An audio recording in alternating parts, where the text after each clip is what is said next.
Angin malam menyapu pelan halaman luar sekte Heng Yue. Cahaya bulan menembus kabut spiritual yang perlahan turun membasahi ubin-ubin tua.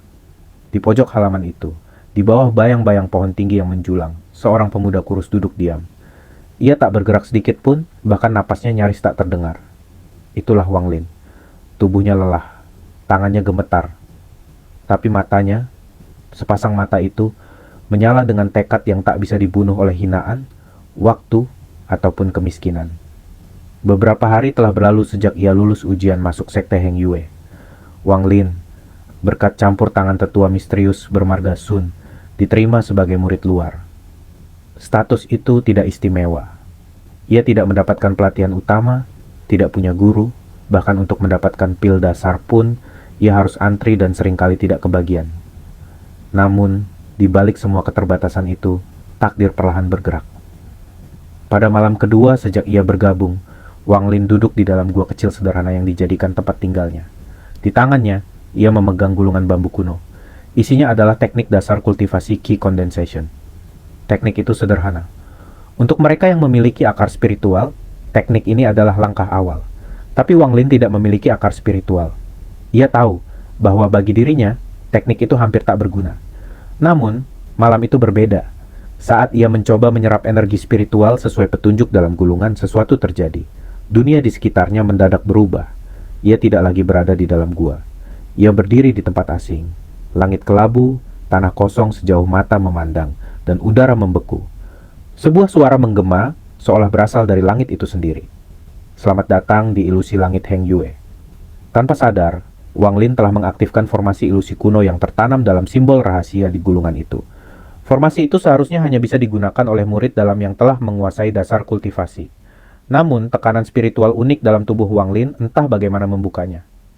Tekanan itu berasal dari karma besar, dari kehendak yang tak terlihat, dari sesuatu yang belum ia ketahui.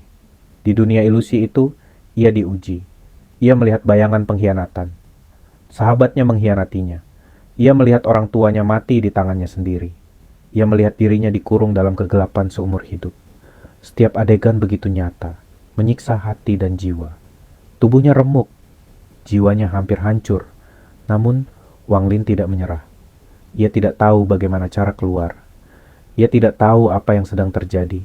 Tapi ia tahu satu hal, satu kebenaran yang tak bisa dipatahkan oleh ilusi manapun. Aku tidak akan mati di sini. Dan saat tekad itu mencapai puncaknya, ilusi itu pecah.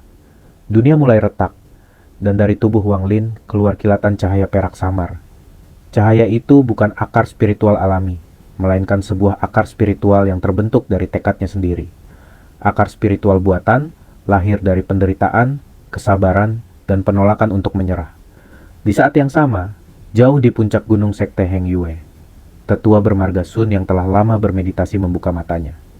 Ia tersenyum pelan. Senyum itu bukan karena terkejut, tapi karena harapan yang tumbuh.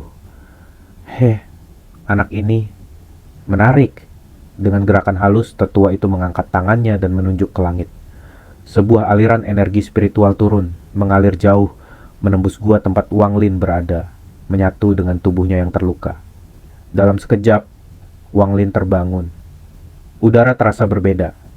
Setiap napasnya kini membawa masuk energi spiritual ke dalam tubuh. Ia merasakannya mengalir, berputar, menghangatkan dirinya dari dalam. Tanpa sadar, ia telah menembus batas pertama kultivasi. Ia telah mencapai Qi Condensation. Tingkat pertama. Ia menatap ke depan. Di matanya tak ada kepuasan, hanya ada keteguhan. Karena ini baru langkah pertama. Di kejauhan, para murid luar masih menertawakan namanya. Mereka masih merendahkannya, mencemooh namanya, dan menyebutnya tak layak disebut murid. Tapi mereka tidak tahu bahwa malam itu langit telah melihatnya, dan langit mulai bergerak.